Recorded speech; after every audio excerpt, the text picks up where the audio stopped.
The 2024 US presidential election is fast approaching. All eyes are on the candidates Donald Trump and Kamala Harris. But what about corporate America? Specifically, how might the companies of the S&P 500 vote if they could? This analysis examines historical political leanings and potential benefits for different industries.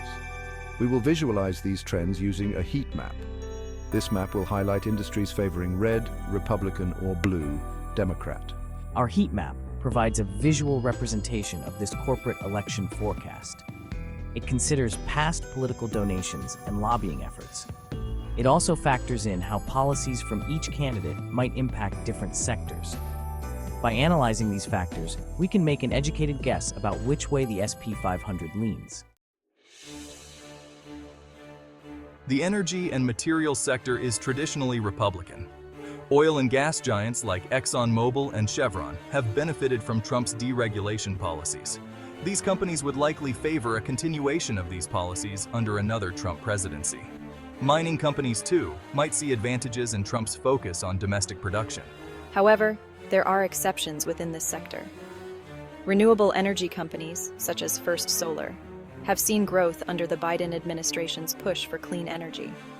These companies might favor Harris's focus on climate change and green initiatives. This makes the renewable energy subsector a potential blue island in a sea of red.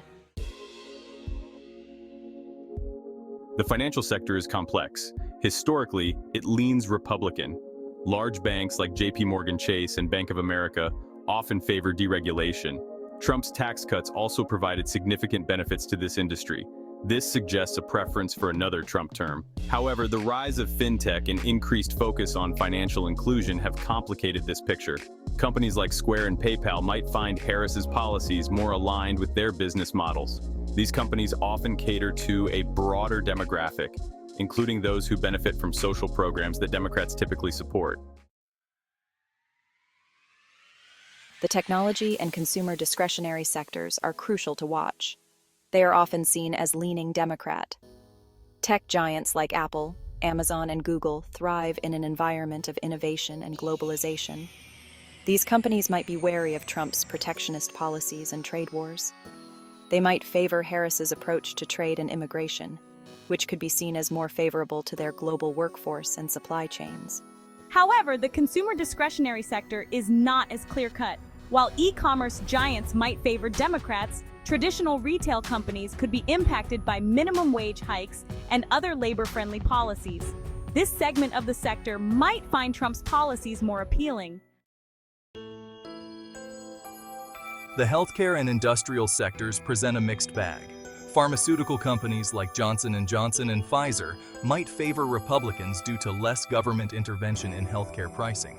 However, health insurers could benefit from Democrats' push for expanded healthcare coverage. This creates a divide within the healthcare sector. The industrial sector is similarly divided. Defense contractors like Boeing and Lockheed Martin generally benefit from Republican administrations and their focus on military spending. However, manufacturing companies could be negatively impacted by trade wars and tariffs, potentially making them more favorable towards Democrats. Predicting the outcome of any election is a complex task. However, by analyzing historical trends and potential benefits, we can make some educated guesses. Based on our heat map analysis, the SP 500 vote appears to be incredibly close. While certain sectors, like energy and financials, lean Republican, the increasing influence of technology and potential shifts in other industries make it too close to call. Ultimately, the 2024 election will likely hinge on a few key sectors and the specific policies each candidate champions. The SP 500, with its diverse range of companies and interests, provides a microcosm of this national dilemma. As we approach November, it's clear that both Trump and Harris have a lot to gain and lose from corporate America.